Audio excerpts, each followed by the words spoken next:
Assalamualaikum warahmatullahi wabarakatuh, adik-adik mahasiswa S1 Agribisnis. Berjumpa dengan saya di mata kuliah Manajemen Produksi Pertanian. Ya, nah saya akan mengulas ini materi tambahan sebagai pengayaan ya, sehingga saya berharap nanti setelah mendengarkan materi ini kalian sudah lebih mahir dalam menghitung atau menyelesaikan persoalan dengan metode simplex. Ya, nah dalam metode simplex, hal yang paling utama adalah kalian harus memahami soalnya, gitu ya, soal ceritanya. Yang pertama, kita akan melihat fungsi tujuan dari perusahaan itu apa. Tujuan dari perusahaan itu biasanya ada dua. Ya, kalau tidak memaksimalkan biaya, maka memaksimalkan keuntungan, maka meminimalkan biaya. Nah, jadi ini kita tahu misalnya soal kita adalah memaksimalkan keuntungan ya dengan fungsi seperti ini ya, harga X-nya 30.000 misalnya atau 3.000, harga X2 itu harga produk X2 itu 5.000 misalnya ya. Seperti itu. Jadi persamaannya seperti ini ya. Paham ya? Oke, kemudian setelah memahami fungsi tujuan, kita harus memahami juga fungsi batasan ya. Fungsi batasan kita baca soal ceritanya ya. Fungsi batasan biasanya di sini ada batasan-batasan seperti bahan baku, jam kerja, kapasitas mesin gitu ya. Sehingga kita pahami di sini ada tanda ininya, tanda di batasannya ini adalah kurang dari sama dengan. Kenapa? Karena angka 8, 15, dan 30 ini adalah kapasitas maksimum dari sumber daya yang dimiliki perusahaan. Sehingga tanda bilangannya adalah tanda pertidaksamaannya adalah kurang dari sama dengan. Ya, nanti ketika kita sudah mendapatkan soal yang lebih ya, soal cerita yang berbeda, nanti kita akan cermati di sini bisa jadi tandanya itu berubah ya, pertidaksamaannya itu tandanya berubah, bukan lagi kurang dari tapi juga lebih dari sama dengan ya, atau sama dengan. Ini bisa kita jumpai ya. Nah, ini dari soal cerita yang sudah kita pahami sehingga menghasilkan fungsi batasan pertama seperti ini, fungsi batasan kedua seperti ini, dan seterusnya. Oke, lalu bagaimana cara mencari solusi dengan metode simplexnya? Ya, oke. Cara yang pertama adalah kita mengubah persamaan batasan menjadi persamaan baku. Ya, persamaan batasan menjadi semua ya, persamaan bakunya semuanya. Ya, tapi kita mulai dari persamaan batasan dulu. Ya, yaitu mengubah pertidaksamaan ini menjadi persamaan. Gimana caranya? Coba. Yang pertama, 2x1 kurang dari sama dengan 8. Jadi maksimal 8. Nah, agar menjadi sama dengan 8, maka ditambahkan variabel slack. Ya, boleh menulisnya dengan slack 1 ya. Ya. Agar nanti berubah menjadi sama dengan 8. Nah, begitu juga dengan batasan kedua, 3x2 biar berubah menjadi 15, maka ditambahkan slack.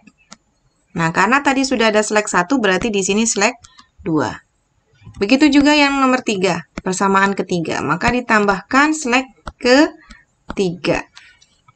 Ya, karena fungsi batasannya ditambah slack 1, slack 2, slack 3, maka fungsi tujuan juga ditambahkan slack 1, slack 2, dan slack 3. Nah, kalau di fungsi tujuan, koefisien slacknya itu nilainya 0. Karena memang sebenarnya tidak ada. Ya, tapi kalau di batasan 1, maka fungsi koefisien slack satunya itu di sini 1. Ya, ini juga 1. Ini juga 1. Nah, kemudian agar menjadi tabel simplex, kita paham ya, matriks itu N kali N. Jadi, jumlah variabelnya harus sama. Fungsi tujuannya ada berapa variabel? Ada 1, X1, 2 adalah X2, variabel ketiga adalah slack 1, variabel keempat adalah slack 2, variabel kelima adalah slack 3. Jadi, ada 5. Maka, matriks itu harus 5 kali 5 juga. Ya. Nah, ini juga harus ada tambahkan slack 2-nya. Slack 2-nya 0, slack 3 juga 0. Seperti itu. Ini X2-nya juga 0 ya. X2-nya juga 0. Kan kayak gitu ya. Jadi kita harus paham. Jadi nanti kita jabarkan dalam tabel matriksnya, tabel atau matriks simpleksnya. Ini sudah ya.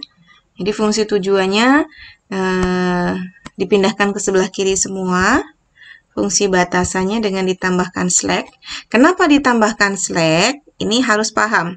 Karena pertidaksamaannya adalah kurang dari sama dengan. Kalau mau dikurangi, kalau pertidaksamaannya tandanya itu, pertidaksamaannya tandanya adalah lebih besar sama dengan, maka diubah menjadi persamaannya adalah dengan mengurangi surplus. Atau S-nya adalah surplus. Atau kalau misalnya kita baca buku yang lain, itu dikurangi dengan E, excess. Seperti itu. Nah, kemudian kalau tanda baca pertidaksamaannya itu sama dengan, maka persamaan bakunya akan ditambah variabel artifisial. Ini juga kalau lebih dari dikurangi excess atau dikurangi surplus ditambah artifisial. Ya. Nah, ini tidak kita bahas pada mata kuliah linear programming penentuan luas produksi di manajemen produksi ya. Kita tidak bahas ini. Oh, maaf. Kenapa nih?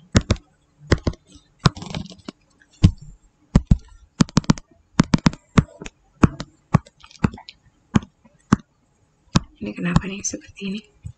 Maaf. Ya. Oke, ya. Nah, ini sudah diubah semua. Nah, jangan bingung ya. Di sini slack-nya yang ada di PowerPoint menggunakan X3, X4, dan X5. Ya. Jadi ini S1-nya X3, ini S2, ini S3. Oke, nggak apa-apa. Ya. Nah, kemudian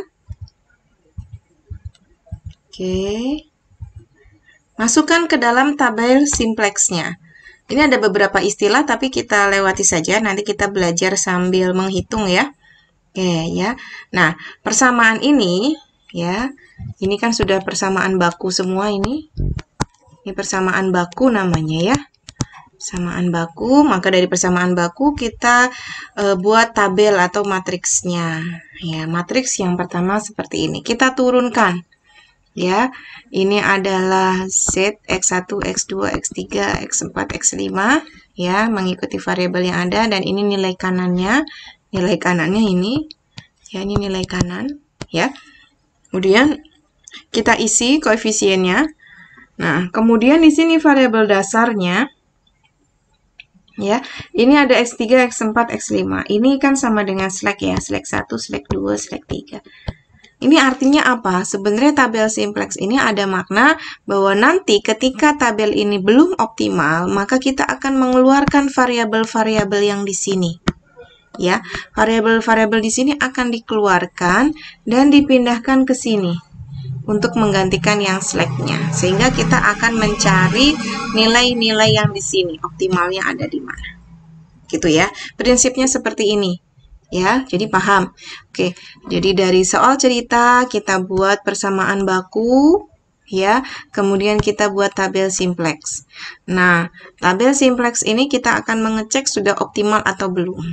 Kalau belum optimal, fungsi kita melakukan operasi tabel ini akan memindahkan atau mengeluarkan variabel-variabel dasar ini ke variabel yang akan kita cari di sini.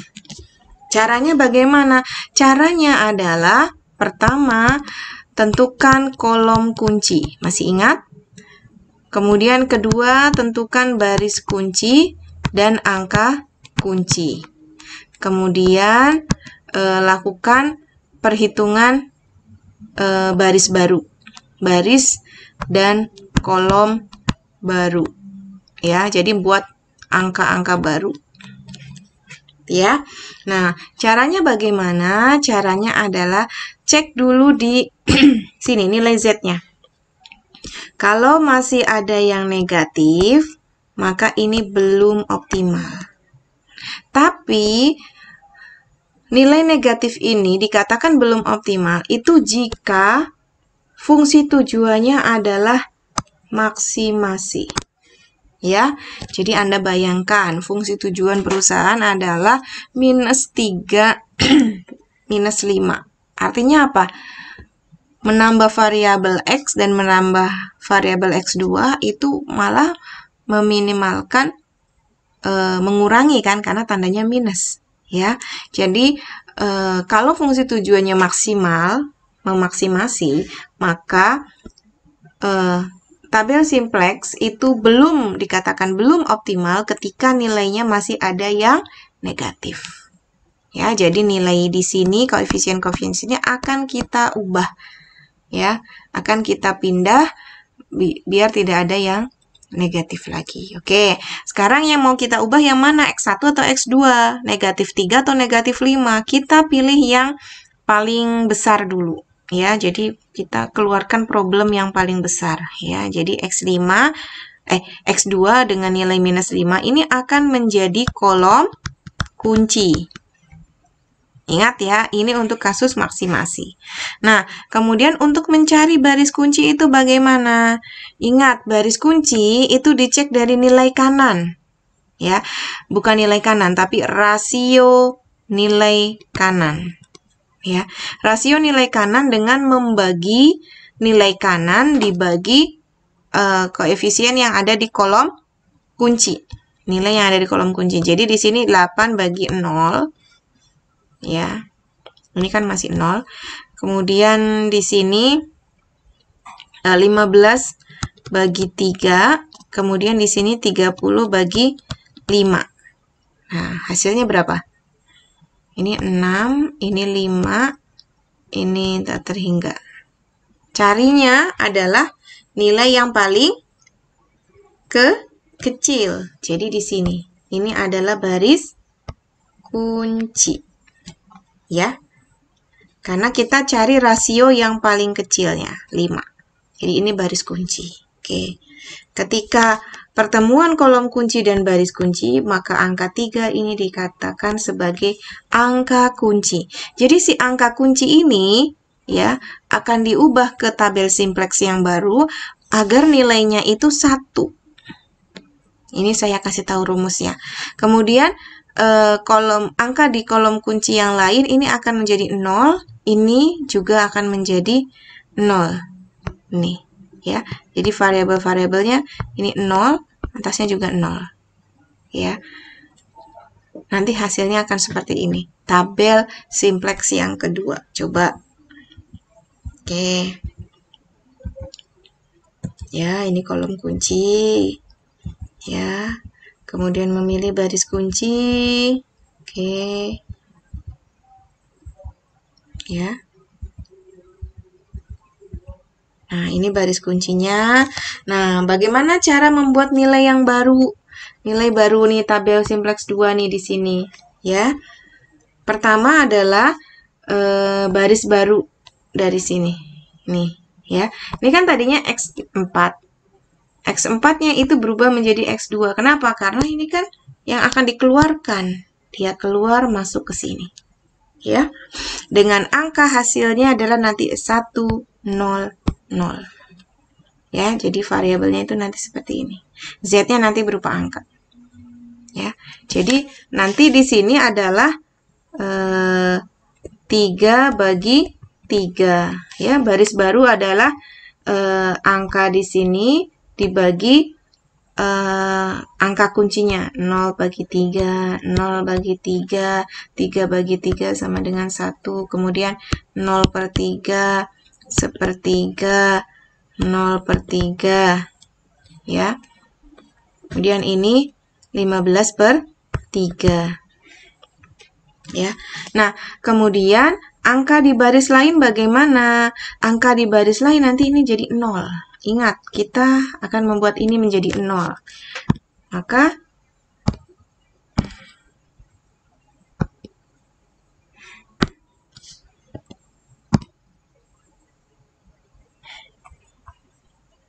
bentar ya, kita ganti jadi hijau misalnya ya. Ini biar jadi 0 gimana? Angka lama 5 dikurangi berapa biar jadi 0? Dikurangi 5 kan? Ya. 5 kali ya. 5/3 kali 3. Ya. Jadi angka lama dibagi angka kunci dikali baris baru di kolom kunci. Ya. Jadi nanti 5 kurangin 5 ya. Atau gini aja ya. 3/3. Bentar, saya hapus dulu. Erase dulu ini ya.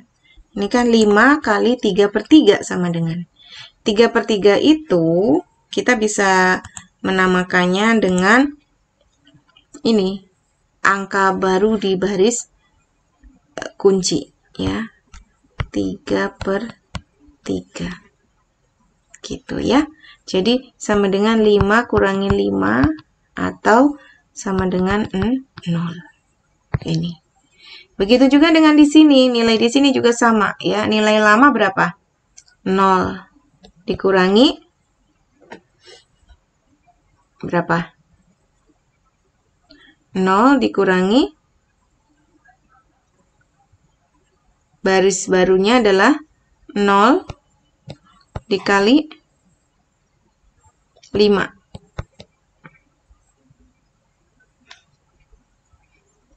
Ya, sebentar. 0 dikali dikurangi ini angka di kolom kunci dibagi dikali perkalian ini 0. Ya. Atau 5/3 dikali 0 seperti itu ya. Oke ya. Nah ya, nih ya, baris lama dikurangi koefisien pada kolom kunci ya dikali nilai baru baris kunci. Jadi koefisien kolom kuncinya ya ini ya, 5, 3. Ini nih koefisien kolom kunci nih. Ya, koefisien kolom kunci dikali baris kunci baru ini dikali ini. Ya. Begitu ya. Jadi 0 dikurangi 5 ya. 5 kali 0. Seperti itu. Ini diangkat di sini ya. Oke. Jadi gimana? Ini minus 3, 0. Ini baris untuk baris pertama ya di kolom Z. Oke, baris kedua nilainya seperti ini. Baris keempat ya nilainya seperti ini.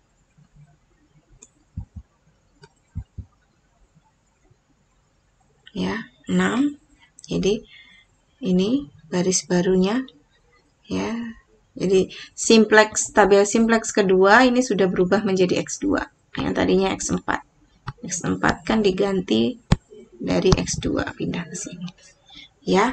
Dan ini perhatikan ya. Angkanya koefisiennya itu 1 dan yang lainnya 0. Ya, yang lainnya 0. Oke. Nah, apakah ini sudah optimal? Apakah sudah optimal? Belum. Kenapa? Karena masih ada minus 3. Koefisien Z-nya itu masih ada 3. Berarti ini akan menjadi kolom kunci tabel simplex kedua. Kolom kuncinya di sini. Ya. Nah, kemudian cara mencari baris kunci bagaimana? Kita cek rasionya. Ya, nilai kanan dibagi kolom kunci ya, ada di sini. 8 bagi 2. Kemudian di sini 5 bagi 0, nggak bisa. 5 bagi 6. Cari angka yang paling kecil. Berarti berapa? Ini ya. Ini adalah baris kuncinya. Oke, ini baris kunci. Ya. Nah, ini. Jadi, X1 yang tadinya di sini, di atas, itu keluar, masuk menggantikan X5 atau select 3. Sehingga select 3 atau X5 ini diganti menjadi X1. Dengan nilainya, maka ini nilainya 1, ini 0, ini 0. Ya. Operasinya sama seperti tahap 1 tadi, ya. Nilai pada baris baru, ya, nilai baru pada baris kunci, maka dibagi angka kuncinya. Angka kuncinya kan 6 ya. 6 bagi 6, 0 bagi 6, 0 bagi 6, min 5 min 5 per 3 bagi 6, jadi min 5 per 18, 1 bagi 6, 5 bagi 6. Ya. Nah, angka yang lain bagaimana? Angka yang lain adalah nilai lama, ya, nilai pada baris lama dikurangi, ya, nilai pada kolom kunci dikali ini nilai baris baru, ya, nilai baru pada baris kunci, ya. Kemudian ini juga sama, 2 dikurangi 2 kali 1, ya, ini minus 3 dikurangi minus 3 kali 1. Jadi, minus 3 tambah 3 atau 0. Kalau ini bagaimana? 0 dikurangi minus 3 dikali 1, ya, 6 per 6. Itu, dan seterusnya. Ya, sehingga hasilnya, oke, ya, 0, 0. Ya, ini untuk baris kedua, dan ini untuk baris ketiga.